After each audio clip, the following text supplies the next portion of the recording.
এই যে শবে বরাত এমন একটি শব্দ, আমার নবীজি হাদিস পাকের ভিতরে ইরশাদ করেছেন, লাইলাতুন নিসফু মিন শাবান, শাবান মাসের 14ই দিবাগত রাত্রি থেকে বলা হয় শবে বরাত। বলেন সুবহানাল্লাহ। এই শবে বরাত, এই শব্দটি হচ্ছে ফার্সি শব্দ। কি শব্দ বলেন? ফার্সি। এখন আমরা অনেক মানুষ, আমাদের মুসলমানদের ভিতরে এমন কিছু মানুষ আছে, আমরা শবে বরাত বিশ্বাস করি না। আছে কিনা বলেন? হয়তো সিরাজগঞ্জ নাই, আমাদের বগুড়াতে আছে, বলতেছে শবে বরাত বলতে কিছু নাই, শবে বরাত কোরআনেও নাই, হাদিসেও নাই। আসলে কি ঠিক? ফার্সি শব্দ। আপনাদের কাছে আমি একটা প্রশ্ন করতে চাই, কোরআনের শব্দ কি বলেন? এই যে কোরআন, এটা ভাষা কি ফার্সি না আরবি? আরবি। তাহলে ফার্সি শব্দ কি কোরআনে থাকবে? না। বলছে শবে বরাত, এই শব্দটি ফার্সি শব্দ। তারা বলতেছে কোরআনে নাই, ঠিক আছে, হাদিসেও নাই, কিন্তু হাদিসের ভাষা আরবি, কোরআনের ভাষাও কি আরবি।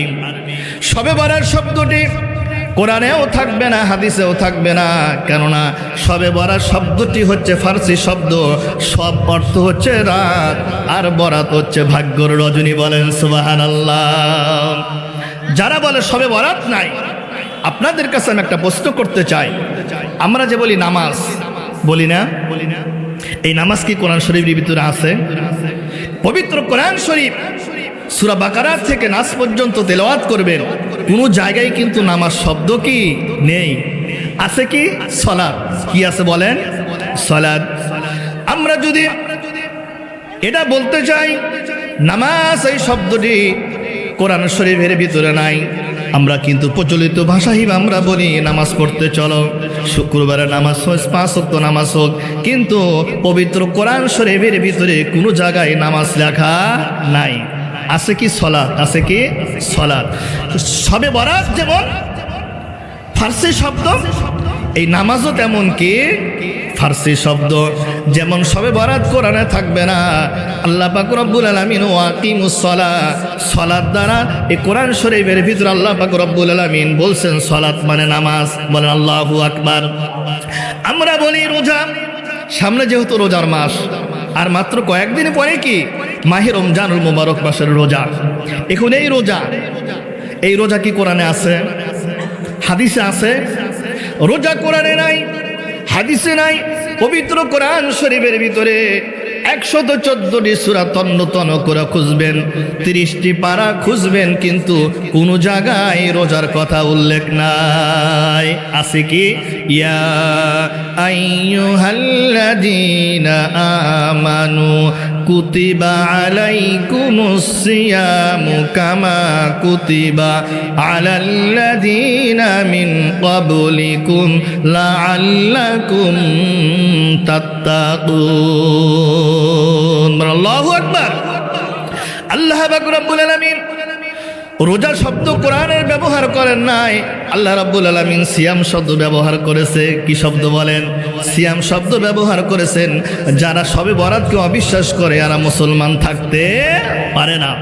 আমার নবীজি নিজে শবে বরাত পালন করছে। বলেন আল্লাহু আকবার। তার কারণটা কি?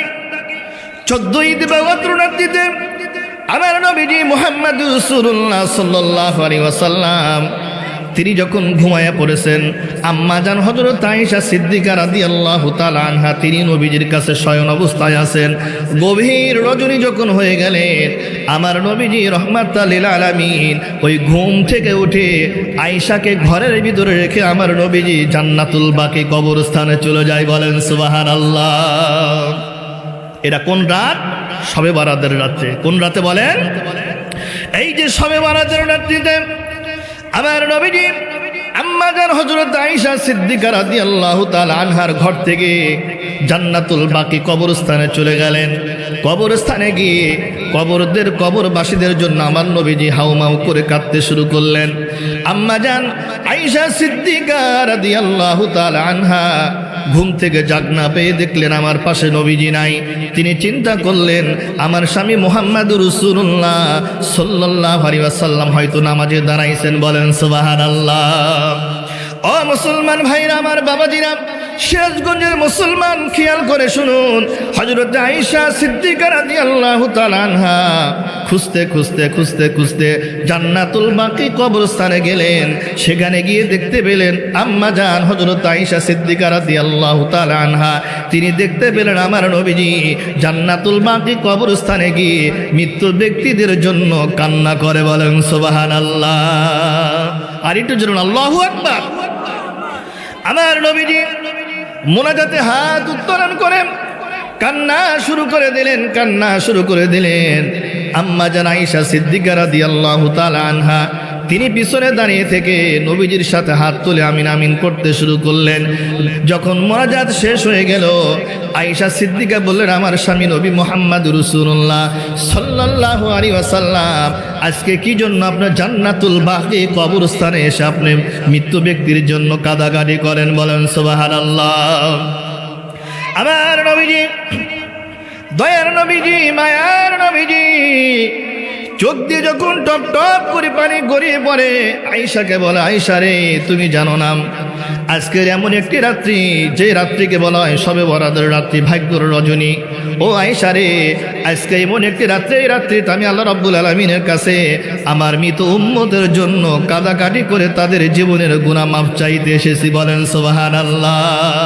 আর একটু জোরে বলেন আল্লাহু আকবার। ও মুসলমান ভাইরা, আমার বাবাজিরা, যুবক ভাইরা, আমার নবীজি আয়েশাকে বললেন, আয়েশা রে, আজকের এই রাত্রিতে কোনো মুসলমান বান্দা বান্দি যদি ইবাদত করতে পারে একমাত্র আল্লাহকে রাজি খুশি করার জন্য, এই শবে বরাত রাত্রি যদি ইবাদত বন্দেগী করতে পারে, আল্লাহ পাক রব্বুল আলামিন তার জীবনের সমস্ত গুনাহগুলি মাফ করে দিবে। বলেন সুবহানাল্লাহ। তাহলে এই শবে বরাত এরা যে আছে আমাদের বিশ্বাস করতে হবে, ঠিক কিনা বলেন?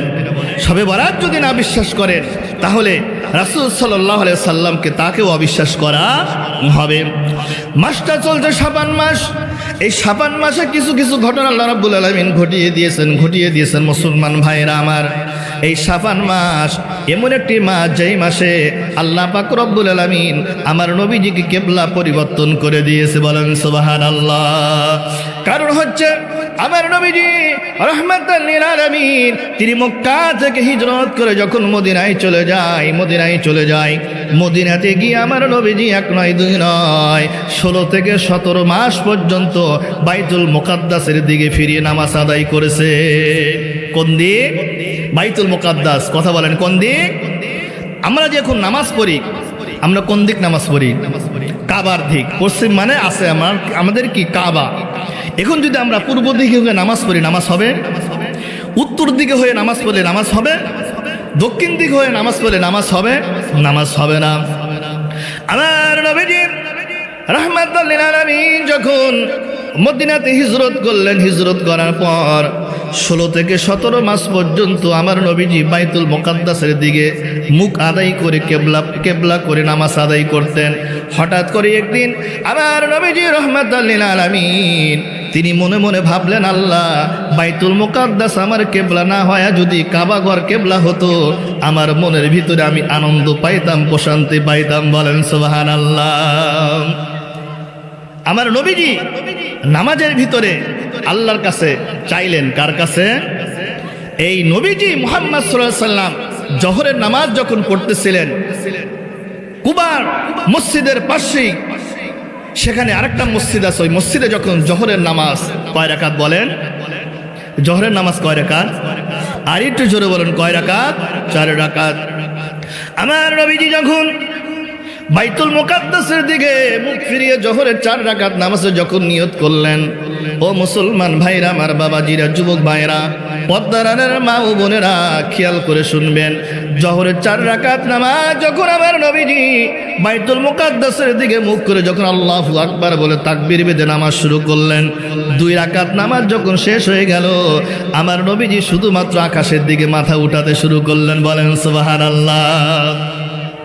আমার নবীজি মনে মনে চিন্তা করেন, আল্লাহ, বাইতুল মুকাদ্দাস কেবলা না হয় যদি আমার কেবলাটা কাবাঘর হইতো, আমার মনের ভিতরে আমি কি পাইতাম? প্রশান্তি পাইতাম, শান্তি পাইতাম। আর আল্লাহু আকবার। আমার নবীজি সঙ্গে সঙ্গে আয়াত নাযিল করে দিলেন, ক্বাদ নারা তাকাল্লুবা ওয়াজহিকা ফিস সামাই ফালানুওয়াল্লিয়ান্নাকা কিবলাতান তারদাহা। বলেন সুবহানাল্লাহ। আল্লাহ পাক রব্বুল আলামিন আমার নবীজি বললেন, ইয়া রাসূলুল্লাহ, হাবিবাল্লাহ, আমার বন্ধু নবী মুহাম্মদ রাসূলুল্লাহ, আপনি জোহরের 4 রাকাত নামাজে নিয়ত করেছেন, 2 রাকাত নামাজ আদায় করেছেন, আর 2 রাকাত নামাজ আপনি কাবার দিকে মুখ করে আদায় করে নেন। বলেন সুবহানাল্লাহ। আর একটু জোরে আল্লাহু আকবার। 2 রাকাত নামাজ বাইতুল মুকাদ্দাসের দিকে আদায় করলেন, আর 2 রাকাত নামাজ কাবার দিকে আদায় করলেন। বলেন সুবহানাল্লাহ। আমার নবীজিও নামাজের ভিতরে ঘুরলেন, মুক্তাদি সাহাবীরা তেনারাও নবীর সাথে ঘুরে নামাজ আদায় করলেন। যারা হজ করতে গিয়েছেন তারা বুঝতে পারবেন, দেখতেছেন যে ওই মসজিদটা 2 কিবলা। কয় কিবলা? ওই মসজিদটা কিবলাতাইন, 2 কিবলা মসজিদ। আল্লাহ রাব্বুল আলামিন আমার নবীজিকে ওখানে কিবলা পরিবর্তন করে দিয়েছেন। বলেন সুবহানাল্লাহ। তাহলে এই 16 থেকে 17 মাস একটি মসজিদের দিকে নামাজ আদায় করতেন। সেই মসজিদের নাম কি বলেন? কি বললাম? বলেন বাইতুল মুকাদ্দাস। এই যে বাইতুল মুকাদ্দাস এমন একটি মসজিদ, যেই মসজিদ আল্লাহ পাক রব্বুল আলামিন এমন একটি নবী এই পৃথিবীতে আগমন করেছিলেন, যার বাবাও নবী ছিলেন, ছেলেও নবী ছিলেন। বলেন সুবহানাল্লাহ। বাবা দাউদ আলাইহিস সালাতু ওয়াস সালাম, ছেলের নাম ছিলেন বাদশাহ সুলাইমান। বলেন সুবহানাল্লাহ। এই যে বাদশাহ সুলাইমান, তিনি যখন জেন জাতিক দিয়ে, জেনদের দিয়ে বাইতুল মুকাদ্দাস যখন নির্মাণ কাজ করতেছেন, এমন সময় আল্লাহ রাব্বুল আলামিন মালাকুল মউতকে বলে, মালাকুল মউত যাও, এই মুহূর্তে বাদশাহ সুলাইমানের জানখানা তুমি কবজ করে নিয়ে আসো। এই বাইতুল মুকাদ্দাস এমন একটি মসজিদ, যেই মসজিদ আল্লাহ পাক রব্বুল আলামিন বাদশাহ সুলাইমানকে এমন একটি ক্ষমতা দিয়েছিলেন, যে ক্ষমতার বলে দুনিয়ার কোনো কিষান দিয়ে, দুনিয়ার কোনো রাজমিস্ত্রি দিয়ে কাজ করার নাই। কাজ করাইছেন কাকে দিয়ে? জেনদের দিয়ে। কেননা বাদশাহ সুলাইমান জেন থেকে শুরু করে তামাম পৃথিবীর যত পশু পাখি আছে সমস্ত কিছুর ভাষা বুঝতেন বাদশাহ সুলাইমান। বলেন সুবহানাল্লাহ। বাদশাহ সুলাইমান সিদ্ধান্ত গ্রহণ করলেন, এই যে বাইতুল মুকাদ্দাস আমি কোনো মানুষকে দিয়ে তৈরি করব না, কাজ করায় নেব না, আমি জেনদের দ্বারা এই বাইতুল মুকাদ্দাস নির্মাণ করে নিব। বলেন সুবহানাল্লাহ। এই বাইতুল মুকাদ্দাসের কাজ অর্ধেক কমপ্লিট, আর অর্ধেক কি আছে। এই সময় মালাকুল মউত এসে বলতেছেন, ও বাদশাহ সুলাইমান, নবীজি আল্লাহ পাক রব্বুল আলামিন আপনাকে জান কবজ করার জন্য কি পাঠিয়ে দিয়েছেন। বাদশাহ সুলাইমান বললেন, আল্লাহ, এই মুহূর্তে যদি আমি ইন্তেকাল করি, জেন জাতিরা কাজে ফাঁকি দিবে। কি দিবে? কাজে ফাঁকি দিবে। আল্লাহ, আমি মৃত্যুবরণ করি তাতে কোনো আপত্তি নাই, কিন্তু আমি লাঠির উপর ভর দিয়ে দাঁড়িয়ে আছি, মসজিদ নির্মাণ না হওয়া পর্যন্ত। আল্লাহ, আমাকে লাঠির উপর ভর দিয়ে আমাকে এই জায়গায় রেখে দিও। বলেন সুবহানাল্লাহ। আল্লাহু আকবার। যাতে জিন জাতিরা বুঝতে পারে যে বাদশাহ সুলাইমান লাঠির উপর ভর দিয়ে আমাদের কাজ কি করতেছে? পরিদর্শন করতেছে। সেই জন্য বলা আছে, গায়েবের খবর একমাত্র আল্লাহ জানে, জিন জাতিরাও গায়েবের খবর জানে না। বাদশাহ সুলাইমান আল্লাহ রাব্বুল আলামিনকে দেখবেন, রাব্বুল আলামিন যেদিন এই মসজিদের কাজ শেষ হয়ে যাবে, আল্লাহ ওই দিন লাঠিটা তুমি আমাকে ভেঙে দিও। আল্লাহ পাক রব্বুল আলামিন এমন একটি সিস্টেম করে ওই লাঠির ভিতরে একটা ঘুন পোকা দিয়ে দিলেন। কি পোকা? বলেন ঘুন পোকা। ঘুন পোকাকে বললেন, ঘুন পোকারে, যেদিন বাদশাহ সুলাইমানের এই বাইতুল মুকাদ্দাসের কাজ শেষ হয়ে যাবে, সেই দিন তুমি লাঠিটা কাটতে কাটতে শেষ করে যাবা, বাইতুল মুকাদ্দাসের কামও কমপ্লিট হয়ে যাবে, বাদশাহ সুলাইমান লাঠি ভেঙে জমিনে পড়ে যাবে। বলেন সুবহানাল্লাহ। ও মুসলমান ভাইরা, আমার বাবাজিরা, যুবক ভাইরা, পদ্মারাদের মা ও বোনেরা, সিরাজগঞ্জের মুসলমান ভাইরা আমার, খেয়াল করে শুনুন। বাদশাহ সুলাইমান লাঠির উপর ভর দিয়ে জিন জাতিদেরকে কাজ পরিদর্শন করছে। মালাকুল মউত হযরতে বাদশাহ সুলাইমানের জানখানা যখন কবজ করে নিয়ে গেলেন, জিন জাতি জানে না বাদশাহ সুলাইমান যে ইন্তেকাল করেছে, জিন জাতি কি জানে না। কাজ যখন কমপ্লিট হয়ে যায় বাইতুল মুকাদ্দাসের, এমন এমন সময় জিন জাতিরা দেখতে পারে, জিন জাতির উপলব্ধ করতে পারে, ওই লাঠি ভেঙ্গে বাচ্চা সুলাইমান জমিনে পড়ে যায়। বাচ্চা সুলাইমান জমিনে পড়ার সঙ্গে সঙ্গে জিন জাতিরা পরীক্ষা নিরীক্ষা করে দেখে, 1 নয় 2 নয়, বাচ্চা সুলাইমান এখন থেকে নিয়ে 6 মাস আগে ইন্তেকাল করেছে। কয় মাস আগে? আর একটু জোরে আল্লাহু আকবার। 6 মাস আগে বাদশা সুলাইমান আলাইহিস সালাতু ওয়াস সালাম কি করেছেন? ইন্তেকাল করেছেন। তাহলে দেখেন এমন একটি মসজিদ, যে মসজিদটা নির্মাণ করেছেন বাদশা কি? সুলাইমান। এই যে কেবলা পরিবর্তন করে আল্লাহ রাব্বুল আলামিন যেই মাসে কেবলা পরিবর্তন করে দিলেন, ওই মাসটা ছিল এই শাবান মাস। বলেন আল্লাহু আকবার। এই যে শাবান মাস এমন একটি মাস, যেই মাসে আল্লাহ পাক রব্বুল আলামিন এমন একটি রাত দিয়েছে যেটাকে বলা হয় শবে বরাতের রাত। শবে বরাতের রাত হাদিসেও আছে, কোরআনের ইঙ্গিত আছে। হাদিসে আমার নবীজি বলেছেন লাইলাতুন নিসফু মিন শাবান, শাবান মাসের 14 দিবাগত রাত্রিতে লাইলাতুল বরাত বলা হয়। বলেন সুবহানাল্লাহ। আবার কোরআনেও কি এর ইঙ্গিত আছে? বলেন আল্লাহু আকবার। যারা কোরআন পড়তে জানেন, সূরা দুখান 3-4 নম্বর আয়াতে আল্লাহ পাক রব্বুল আলামিন বলছেন ইন্না আনজালনাহু ফি লাইলাতিন মুবারাকা। ইন্না আনজালনাহু ফি লাইলাতিন মুবারাক। নবীজির চাচা আব্দুল ইবনে আব্বাস রাদিয়াল্লাহু তাআলা আনহু মারিফুল কোরআন, এই মারিফুল কোরআনে ব্যাখ্যা করেছেন মারিফুল কোরআনের ভিতরে তাফসিরে মারিফুল কোরআন, তাফসিরে মারিফুল কোরআন পৃষ্ঠা নাম্বার 1235। এই 1235 পৃষ্ঠার ভিতরে নবীজির চাচা রাইসুল মুফাসসিরিন যাকে বলা হয়, তিনি বর্ণনা করেছেন যে এই মোবারক শব্দ দ্বারা শবে বরাতের রাতকেই বুঝাইছে। বলেন সুবহানাল্লাহ। আল্লাহ পাকে আয়াতে বলছেন ইন্না আনজালনাহু ফি লাইলাতিন মুবারাকা। আল্লাহ পাক রব্বুল আলামিন এই পবিত্র কোরআন শরীফ মুবারক পূর্ণমাতে কি করছেন? নাজেল করেছেন। আপনাদের কাছে আমার একটা প্রশ্ন, এই কোরআন শরীফ এরা কি শবে বরাতের রাত্রে নাজেল হয়েছে না রমজান মাসে নাজেল হয়েছে? সকলে একটু মুখ জবান খুলে বলেন কোন মাসে? কি জন্য আল্লাহ রাব্বুল আলামিন এখানে মুবারক শব্দ ব্যবহার করলেন? মুবারক শব্দ ব্যবহার করলেন তাফসিরে মারিফুল কোরআনে, তাফসিরুল মারিফুল কোরআনে হযরত আব্দুল ইবনে আব্বাস রাদিয়াল্লাহু তাআলা আনহু কি জন্য ব্যাখ্যা করলেন? আমার নবীজি রাহমাতুল লিল আলামিন তেনার উপর তো মাহে রমজানুল মুবারক মাসে কি হয়েছে? কোরআন নাজিল হয়েছে। কিন্তু কি জন্য সূরা দুখানের ভিতরে মুবারক শব্দ ব্যবহার করলেন? আল্লাহ পাক রব্বুল আলামিন আমার নবীজির উপর পবিত্র কোরআন শরীফ নাজিল করার আগে এরা কোথায় ছিল? কথা বলেন, কোথায় ছিল? লাউহে মাহফুজে। আমার নবীজির কাছে জিবরাইল আলাইহিস সালাম যখন কোরআন নিয়ে আসলেন, এই কোরআন আসার আগে আল্লাহ পাক রব্বুল আলামিন পবিত্র কোরআন শরীফ 30 পারা কোরআন শরীফ এমন একটি জায়গায় রেখেছিলেন যার নাম হলো লাউহে মাহফুজ। বলেন সুবহানাল্লাহ। মুফাসসিরিন কেরাম বলেন, তাফসিরে বাইহাকির ভিতরে হযরত আব্দুল ইবনে আব্বাস রাদিয়াল্লাহু তাআলা আনহু বলেন আল্লাহ পাক রব্বুল আলামিন এই প্রথম আসমানে এমন একটি জায়গা আছে, সেই জায়গাটির নাম হলো বাইতুল ইজ্জা। কি নাম বলেন? বাইতুল ইজ্জা।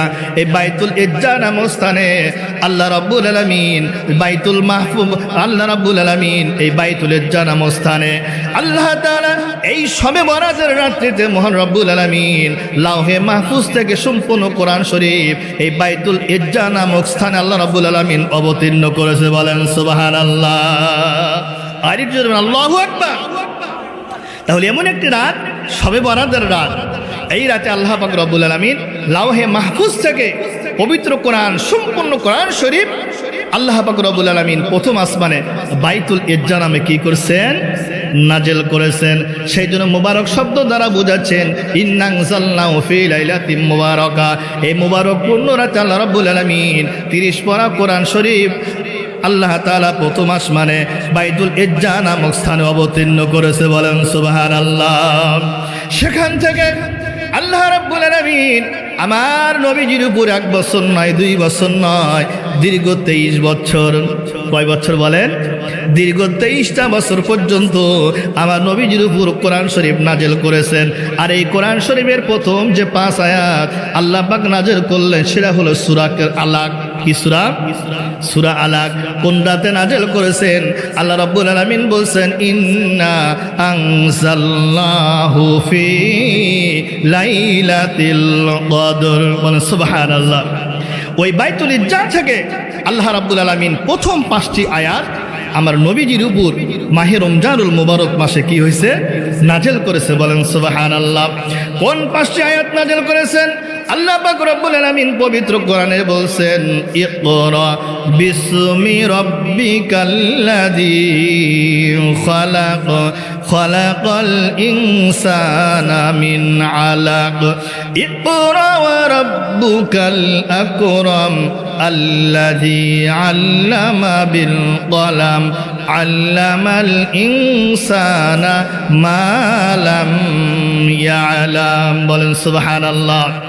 তাহলে আল্লাহ পাক রব্বুল আলামিন সর্বপ্রথম মাহে রমজানুল মুবারক মাসে 5টি আয়াত আমার নবীজির উপর কি করছেন? নাযিল করেছেন।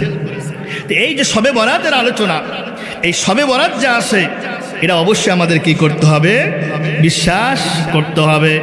এই যে শবে বরাত এমন একটি রজনী, ভাগ্যের রজনী। সব অর্থ রাত আর বরাত হচ্ছে ভাগ্য। এই ভাগ্যের রজনী আল্লাহ পাক রব্বুল আলামিন আমার নবী জানাই দিল, নবী মুহাম্মদ রাসূলুল্লাহ সাল্লাল্লাহু আলাইহি ওয়াসাল্লাম আপনি আপনার উম্মতদেরকে জানাইয়া দেন। কাদের জানাইয়া দেন? উম্মতদেরকে, যে শবে বরাতের রাত কি হয়। আমার নবীজি মসজিদ নববীর ভিতরে যখন সাহাবীদের সঙ্গে নিয়ে আমার নবীজি সাহাবীদেরকে বলো, সাহাবীরা তোমরা শুনে রাখো, শুনে রাখো, এমন একটি রাত শবে বরাতের রাত, যে রাইতে আল্লাহ পাক রব্বুল আলামিন প্রত্যেকটা বান্দা বান্দির আমলগুলো আল্লাহ তাআলা আরশে উঠায়া নেয়। বলেন সুবহানাল্লাহ। আমার নবীজি বললেন আইয়াকুতুবা কুল্লা মাউলুদি বানি আদামা ফি হাদিহিস সানাম। বলেন সুবহানাল্লাহ। আমার নবীজি বলেছেন এমন একটি রাত শবে বরাতের রাত, যেই রাতে আদম সন্তান, এই পৃথিবীতে যত আদম সন্তান কি করবে? জন্মগ্রহণ করবে। আদম সন্তান বলতে কি বুঝায়? বলেন আদম সন্তান বলতে কি বুঝায়? মানে আমরা, আমাদের তো আদি পিতা হযরত কে? আদম আলাইহিস সালাতু ওয়াস সালাম। মা হাওয়া আলাইহিস সালাতু ওয়াস সালাম থেকে পৃথিবীতে যত নর নারী জন্মগ্রহণ করেছে প্রত্যেকটা নর নারী হলো আদম সন্তান। বলেন সুবহানাল্লাহ। আমার নবীজি হাদিসের ভিতরে বলেছেন এই বছর যত আদম সন্তান জন্মগ্রহণ করবে, মানে শবে বরাতের রাত্রিতে যত আদম সন্তান জন্মগ্রহণ করবে, এই রাত্রিতে আল্লাহ পাক রব্বুল আলামিন লিপিবদ্ধ করে রাখে। বলেন সুবহানাল্লাহ।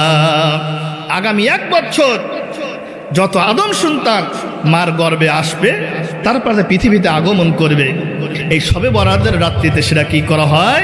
লিপিবদ্ধ করা হয়। বলেন সুবহানাল্লাহ। তাহলে এর দ্বারা বোঝা যাচ্ছে শবে বরাত অবশ্যই আছে। আমার নবীজি বলেছেন শুধু তাই নাই, ওয়াফিহা ইয়াকতুবা কুল্লা মাউলুদি বানি আদামা ফি হাদিহিস সানা। শুধু আদম সন্তান আসবে তাই নাই, এই বছর যত মানুষ মারা যাবে তার সংখ্যা এই রাত্রে লিপিবদ্ধ করা হয়। বলেন সুবহানাল্লাহ। পৃথিবীতে যত মানুষ আসবে এবং কি হবে? মারা যাবে, সমস্ত কিছু এই শবে বরাতের রাত্রিতে আল্লাহ রাব্বুল আলামিন কি করে? লিপিবদ্ধ করে রাখেন। বলেন সুবহানাল্লাহ। তাহলে এর দ্বারা বোঝা যাচ্ছেন শবে বরাত অবশ্যই কি আছে। আমার নবীজি হাদিস পাকের ভিতরে সুন্দর করে ইরশাদ করেন ওয়াফিহা তুরফাউ আমালুহুম। আল্লাহ রাব্বুল আলামিন আমার নবীকে জানিয়ে দিলেন, নবী মুহাম্মদ আপনি আপনার উম্মতদেরকে বলে যান এই রাত্রি এমন একটি রাত, সেই রাত্রি সমস্ত বছরের আমলগুলা আল্লাহ রাব্বুল আলামিন আকাশে উঠিয়ে নিয়ে যায়। বলেন আল্লাহু আকবার। সারা বছরের আমলনামা আল্লাহ পাক রব্বুল আলামিন এই শবে বরাতের রাত্রিতে কোথায় উঠে নিয়ে যায়? আকাশে। কোথায় বলেন? আকাশে। কোন রাত্রে? শবে বরাতের রাত্রে। আপনারা এসে ঘুমাইছেন? একটু হাত তোলেন। নারায়ে তাকবীর, তাকবীর। ছুটে আই শাহজালালের নির্ভীক সৈনিকেরা, খতম কর গোবিন্দরি চালা চায় আমটা গোলা।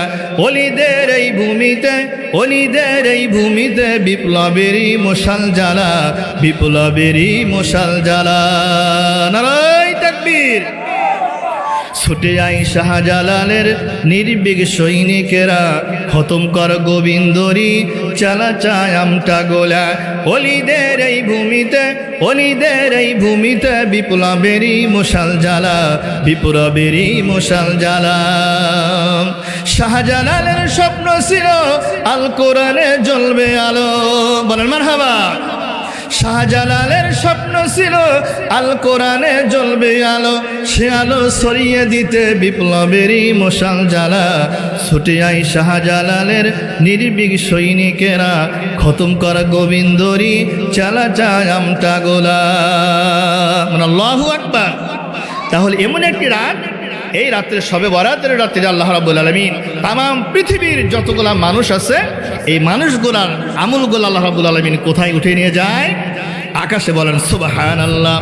শুধু তাই নাই, আমার রাসূল নবী করিম সাল্লাল্লাহু আলাইহি ওয়াসাল্লাম হাদিস পাকের ভিতরে ইরশাদ করেছেন, ওয়া ফিহা তুনজালু আরযাকুহুম আল হাদিস।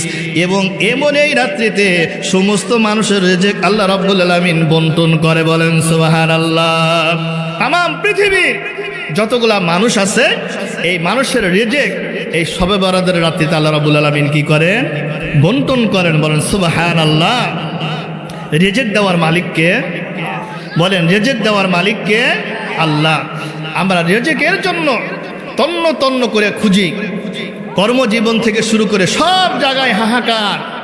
কিন্তু রিজিক এমন একটি বিষয়, এই রিজিক আপনি যতই তন্ন তন্ন করে খোঁজেন, কিন্তু রিজিক অন্বেষণ করতে হবে হালাল পন্থায়।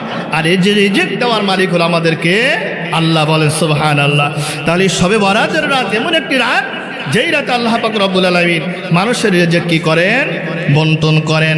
শুধু তাই নাই, আল্লাহর নবী মুহাম্মদ রাসূলুল্লাহ সাল্লাল্লাহু আলাইহি ওয়াসাল্লাম বলছেন, ওয়াকালা আলাইহিস সালাতু ওয়াসসালাম, ইযা কানাত লাইলাতুন নিসফু মিন শাবান ফাকুমু লাইলাহা ওয়া সুমু ইয়াওমাহা। বলেন সুবহানাল্লাহ। আমার নবীজি বলেছেন, এমন একটি রাত তোমরা এই শাবানের 14 মানে 15ই রজনীতে তোমরা কি করো? রাত্রি জাগরণ করো, আর পরের দিন একটা কি রাখো? রোজা রাখো। বলেন সুবহানাল্লাহ। আমার রাসূল বলছেন, তোমরা 15ই রাত্রিতে 14ই দিবাগত রাত্রি মানে 15 রাত্রিতে তোমরা সারা রাত ইবাদত বন্দেগী করো, আর পরের দিন একটা কি রাখো? রোজা রাখো। বলেন সুবহানাল্লাহ। এই আদেশটা দিয়েছেন কে? কথা বলেন, কে দিয়েছেন? আমার নবীজি আরেক হাদিসে বলেছেন, ফাইনাল্লাহ তাআলা ইয়ানজিলু ফিহা লিগুরুবিশ শামসি ইলা সামাঈদ দুনিয়া। আল্লাহ রাব্বুল আলামিন এই শবে বরাতের রাত্রিতে যখন মাগরিব নামাজ আযান শুরু হয়ে যায়, আল্লাহ পাক রব্বুল আলামিন ফাইনাল্লাহ তাআলা ইয়ানজিলু ফিহা লিগুরুবিশ শামসি ইলা সামাঈদ দুনিয়া। আল্লাহ পাক রব্বুল আলামিন এই শাবান মাসের 14ই দিবাগত রাত্রিতে মানে শবে বরাতের দিন আল্লাহ পাক রব্বুল আলামিন প্রথম আসমানে আগমন করে। বলেন সুবহানাল্লাহ। কোন আসমানে আসেন? প্রথম আসমানে। ইলা গুরুবিশ শামসি ইলা সামাঈদ দুনিয়া। এই যে দুনিয়ার আসমান আল্লাহ রাব্বুল আলামিন কি করেন? আগমন করেন। কি জন্য আগমন করেন এটা আমাদের জানার দরকার আছে কিনা বলেন? আল্লাহ রাব্বুল আলামিন প্রথম আসমানে এই শবে বরাতের রাত্রিতে আল্লাহ তাআলা কি জন্য আসে এটা জানার দরকার আছে কিনা বলেন? আল্লাহ পাক রব্বুল আলামিন যারা বলেন দুনিয়ার মুসলমান, কিছু কিছু মুসলমান আছে আমাদের সমাজে, হয়তো সিরাজগঞ্জ নাও থাকতে পারে, এমন কিছু মুসলমান আছে যারা বলে আমরা শবে বরাত মানি না, আমরা লাইলাতুল কদর মানি না, আমরা শবে মেরাজ মানি না, 10ই মুহররম আশুরার দিন মানি না। এমন মুসলমান কিন্তু আছে, আছে কিনা বলেন? অনেক। কিন্তু যেখানে নেকের কাজ, সওয়াবের কাজ, ওই জায়গায় আমরা নিষেধ করি, কিন্তু যেখানে খারাপ কাজ চলতেছে ওই জায়গায় কোনো মুসলমান নিষেধ করে না। আল্লাহ পাক রব্বুল আলামিন প্রথম আসমানে এসে সমস্ত বান্দা বান্দীদেরকে ডেকে বলে, ও আমার বান্দা বান্দীরা তোমরা শুনে রাখো, ফায়াকুলু আলা মিন মুস্তাগফিরিন ফাআগফির লাহু। আল্লাহ তাআলা প্রথম আসমানে এসে তামাম পৃথিবীর সমস্ত বান্দা বান্দীদের ডেকে বলে, কে আসো ক্ষমা প্রার্থনাকারী, আমি রব্বুল আলামিন তোমাদের গুনাহ ক্ষমা করে দেব। বলেন সুবহানাল্লাহ। যত পাপ করেছো আজকে শবে বরাতের রাত্রিতে আমি আল্লাহ রাব্বুল আলামিন আমার কাছে তোমরা ক্ষমা চাও, আমি তোমাদের গুনাহ মাফ করে দেব। বলেন আল্লাহু আকবার। ক্ষমা চাইতে হবে কার কাছে বলেন? কার কাছে ক্ষমা চাইতে হবে? আল্লাহর কাছে ক্ষমা চাইতে হবে। আল্লাহ আমাদের এমন রব, এমন মালিক, এমন সৃষ্টিকর্তা, আল্লাহর কাছে যত চাইবেন আমার আল্লাহ রাব্বুল আলামিন আপনার প্রতি আমার প্রতি তত খুশি থাকবে। বলেন সুবহানাল্লাহ। এই যে শবে বরাতের রাত্রিতে আল্লাহ রাব্বুল আলামিন বলছেন, ও আমার বান্দা বান্দিরা, তোমরা পাপ করতে করতে উহুদ পাহাড় বরাবর পর্যন্ত গুনার কাজ করেছো, আজকে শবে বরাতের রাত্রিতে আমি আল্লাহ রাব্বুল আলামিনের কাছে চাও, আমি তোমাদের তামাম জিন্দেগির সমস্ত গুনাহগুলি মাফ করে দিব। বলেন সুবহানাল্লাহ। তাহলে শবে বরাতের রাত্রিতে আমাদের ইবাদত করার দরকার আছে কিনা? কথা বলেন। আমাদের ভিতরে আবার কিছু কোয়ালিটি আছে। আমরা এমন মুসলমান, আমরা নামাজ পড়ি, এমন মুসলমান আছে শুধু শবে বরাতে আছে কিনা বলেন? না সিরাজগঞ্জ নাই। আবার এমন মুসলমান আছে শুধু ঈদুল ফিতর, ঈদুল আজহা, দুই ঈদে নামাজ পড়ে, আছে কিনা বলেন? এমন মুসলমান আছে শুধুমাত্র তারাবি টু তারাবি, আছে কিনা? কিন্তু আল্লাহ রাব্বুল আলামিন বলছেন যে তোমরা 5 ওয়াক্ত নামাজের পাবন্দী হয়ে যাও। বলেন সুবহানাল্লাহ। ও মুসলমান ভাইরা, আমার বাবাজিরা, যুবক ভাইরা, আল্লাহ পাক রব্বুল আলামিন প্রথম আসমানে এসে বলে, কে আসো তোমরা গুনাহ করেছো, পাপ করেছো, দুনিয়ার কারো কাছে মাফ চাইবে না, আমি আল্লাহ রাব্বুল আলামিন গফুরুর রহিম, তোমাদের গুনাহ আমি আল্লাহ মাফ করে দিবে। বলেন সুবহানাল্লাহ। তাহলে শবে বরাতের রাত্রিতে এসে আমার আল্লাহ তাআলা প্রথম আসমানে এসে সমস্ত বান্দা বান্দিকে ডাকে যে তোমাদের গুনাহ আমি আল্লাহ কি করে দিব? মাফ করে দিব। তাহলে ওই রাতে ইবাদত না করে যদি আমরা ঘুমাইয়া পড়ি, আল্লাহ কি আমাদের গুনাহ মাফ করবে? না আল্লাহর কাছে চাইতে হবে। কার কাছে চাইতে হবে বলেন? আল্লাহর কাছে চাইতে হবে। শুধু তাই নাই, আল্লাহ রাব্বুল আলামিন বলছেন, আলা মুস্তারজিকিন ফারজুকাহু, আল্লাহ তাআলা বলছেন, কে আসো রিজিকের জন্য অন্বেষণ করছো, রিজিকের জন্য কষ্ট করেছো, তোমরা আমি আল্লাহ রাব্বুল আলামিনের কাছে রিজিকের জন্য চাও, আমি আল্লাহ তাআলা তোমাদের অভাব অনাটন দূর করে দিব। বলেন সুবহানাল্লাহ। অভাব অনাটন দূর করে দেওয়ার মালিক কে? আল্লাহ। এই সমস্ত কথাগুলো আল্লাহ রাব্বুল আলামিন কি করতেছেন? প্রথম আসমানে এসে কি করতেছেন? বলতেছেন। শুধু তাই নাই, আল্লাহ রাব্বুল আলামিন প্রথম আসমানে এসে বললেন, আলা মুবতালান ফাওয়াফিয়াহু, আল্লাহ তাআলা বলছেন, কে এত বিপদগ্রস্ত ব্যক্তিগুলা আমি রব্বুল আলামিনের কাছে প্রার্থনা করো, আমি আল্লাহ তাআলা তোমাদের সমস্ত বিপদ আপদ মুক্ত করে দেব। বলেন সুবহানাল্লাহ। এখানে যতগুলা মানুষ আমার সামনে বসে আছেন, কোনো মানুষ কিন্তু বলতে পারবেন না যে হুজুর আমার কোনো বিপদ নাই, আমার কোনো সমস্যা নাই। প্রত্যেকটা মানুষে কিন্তু একটা একটা সমস্যার ভিতরে কি আছে, কম আর বেশি। আমার সমস্যার কথা যদি আপনার কাছে বলি, আপনি বলবেন হুজুর আপনার থেকে আমার সমস্যা কি বেশি। প্রত্যেকটা মানুষই যে কোনো একটা সমস্যার ভিতরে কি আছে। সেজন্য আল্লাহ রাব্বুল আলামিন শবে বরাতের রাত্রিতে এসে বলেন, ও আমার বান্দা বান্দিরা, এই শবে বরাতের রাত্রিতে যারা বিপদে আসো, আমি আল্লাহ রাব্বুল আলামিনের কাছে তোমরা কি চাও? মাফ চাও, আমি তোমাদের বিপদ উদ্ধার করে দেব। বলেন সুবহানাল্লাহ। আল্লাহ রাব্বুল আলামিন প্রথম আসমানে ডাকতে শুরু করেন কোন পর্যন্ত? আল্লাহ রাব্বুল আলামিন তিনি বললেন, আলা কাযা হাত্তা ইয়াতলু আল ফজর। আল্লাহ রাব্বুল আলামিন বললেন, আমি মাগরিব থেকে শুরু করে ফজর পর্যন্ত প্রত্যেকটা বান্দা বান্দিকে ডাকি। বলেন সুবহানাল্লাহ। প্রত্যেকটা বান্দা বান্দিকে এই মাগরিব থেকে ফজর পর্যন্ত সমস্ত বান্দা বান্দিকে ডাকে, আসো, যার যে সমস্যা আছে এই শবে বরাতের রাতে আমি আল্লাহ রাব্বুল আলামিন তোমাদের সমস্যাগুলো দূর করে দেব। বলেন সুবহানাল্লাহ। তাহলে আমরা যারা মুসলমান, আমাদের শবে বরাতে ইবাদত করার দরকার আছে কিনা? কথা বলেন। অবশ্যই দরকার আছে। ইবাদত এমন একটি বিষয়, রাসূলুল্লাহ সাল্লাল্লাহু আলাইহি ওয়াসাল্লাম বলেছেন, ওই সমস্ত মুসলমান শবে বরাতে 25 শ্রেণীর মানুষগুলা শবে বরাতের রাতে মুক্তি পাবে না, মাপ পাবে না। কয় শ্রেণী বলেন? 25 শ্রেণী।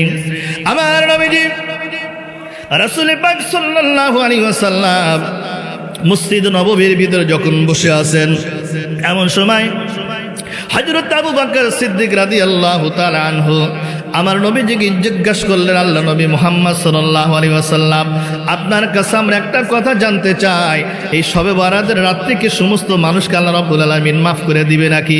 আমার নবীজি বললেন, ও আবু বকর রে, তুমি মন খুলে শুনে রাখো, খেয়াল করে শুনে রাখো, আল্লাহ পাক রব্বুল আলামিন এই শবে বরাতের রাত্রিতে 25 শ্রেণীর মানুষগুলার গুনাহ আল্লাহ রাব্বুল আলামিন মাফ করবে না। কত শ্রেণী? 25 শ্রেণী। এখন এই 25 শ্রেণী লোকের ভিতরে আমরা আছি কিনা এটা জানা দরকার, আছে কিনা? অবশ্যই আছে।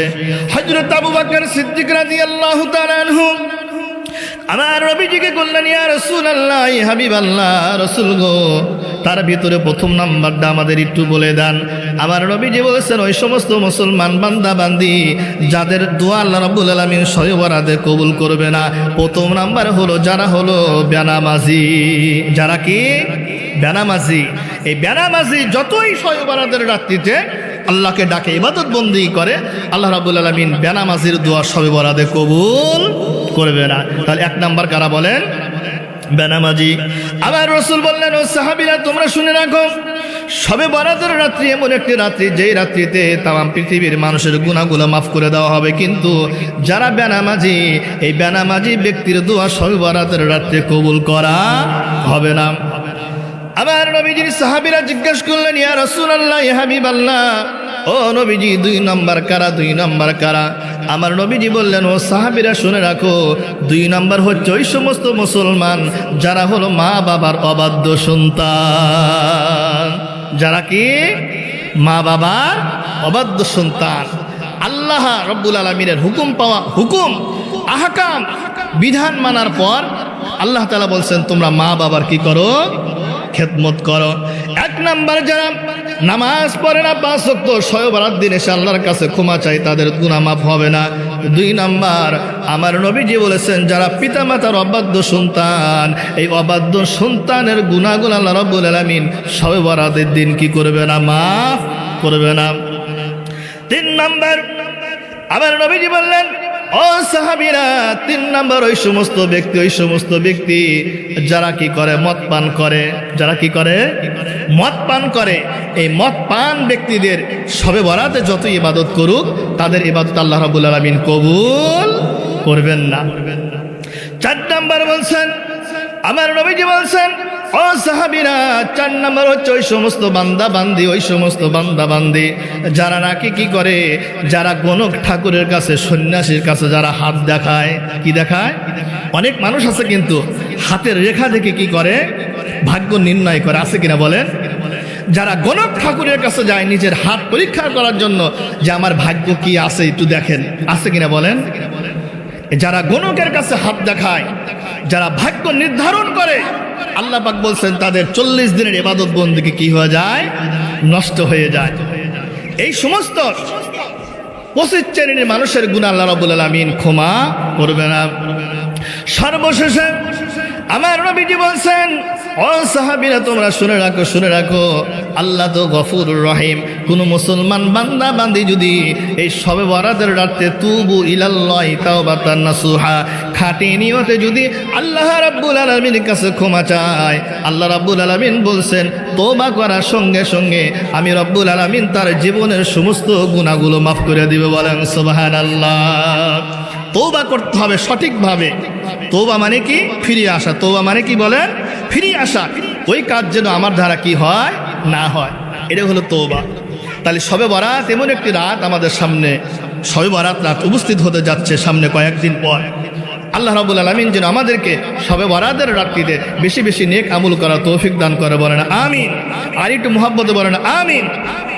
আমাদের নবী মুহাম্মদ সাল্লাল্লাহু আলাইহি ওয়াসাল্লাম, তিনি এমন একটি রসুল ছিলেন, এমন একটি নবী ছিলেন যে তার সাথে অন্যান্য নবীদের সাথে তুলনা করা যায় না।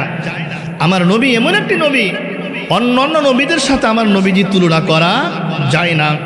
আমার নবীজি এমন একটি নবী ছিলেন, এমন একটি রসুল ছিলেন, আল্লাহ পাক রব্বুল আলামিন আমার নবীজিকে বললেন, ইয়া রাসূলুল্লাহ, ইয়া হাবিবাল্লাহ, আপনাকে নবুয়াত দান করলাম, কোরআন মাজিদ আপনার উপর নাজিল করলাম, এই কোরআন দিয়ে আপনি দেশ পরিচালনা করেন। বলেন সুবহানাল্লাহ। কি পরিচালনা করতে হবে? দেশ। দেশ পরিচালনা করতে হবে কোরআন দিয়ে, এটা রসুলের কথা। কার কথা? আমার রসুল কি মদিনাতে 10 বছর দেশ চালান নাই? কথা বলেন। আমার নবীজি এই কোরআন দিয়ে মদিনাতে 1 বছর না 2 বছর না 10টি বছর আমার নবীজি মদিনাতে কি করেছেন? এই কোরআনের রাজনীতি দিয়ে, কোরআন দিয়ে দেশ পরিচালনা করেছেন। বলেন সুবহানাল্লাহ। এই নবীজি তাম পৃথিবীর ভিতরে যতগুলা নবী এবং রসুল এসেছিলেন, আমার নবীজির চেয়ে ভালো মানুষ কি আর পৃথিবী থেকে আগমন করেছেন? আসার সম্ভাবনা আছে? সম্ভাবনা নাই। কিন্তু আমার নবীজি মার খেলেন কা, অত্যাচারিত হলেন কি জন্য? আমার নবীজির একটাই অপরাধ ছিলেন, তিনি কোরআনের দাওয়াত দিয়েছেন। কিসের দাওয়াত? তিনি কোরআনের প্রচার করেছেন, কোরআনের দাওয়াত দিয়েছেন। সেই জন্য আল্লাহ রাব্বুল আলামিন নবীকে বলেছেন, নবীজি এখন থেকে কোরআনের দাওয়াত প্রকাশ্যভাবে আপনি মানুষের কাছে কি দিতে শুরু করেন, আর গোপনে কোরআনের দাওয়াত দেওয়া চলবে না। আমার নবীজি রাহমাতুল লিল আলামিন নবী করিম সাল্লাল্লাহু আলাইহি ওয়াসাল্লাম যখন কোরআনের দাওয়াত দিলেন মানুষের বাড়িতে বাড়িতে, মানুষের কাছে, দোকানপাটে, রাস্তাঘাটে যখন কোরআনের দাওয়াত দিলেন, আবু জেহেল চিন্তা করলেন আমার দল থেকে রসুলের দলে লোক সংখ্যা কি হয়ে যায়? বেশি হয়ে যায়। আমার নবীজিকে হত্যার একটা পরিকল্পনা করলেন আবু জেহেল। কি করলেন বলেন? আবু জেহেল বললেন, যাও নবী মুহাম্মদ সাল্লাল্লাহু আলাইহি ওয়াসাল্লাম তিনি আমার ভাতিজা, তাকে ধরে নিয়ে আসো, আজকেই তাকে কি করব? হত্যা করব। বলেন নাউজুবিল্লাহ। নবীজি কি হত্যা করা যাবে? কথা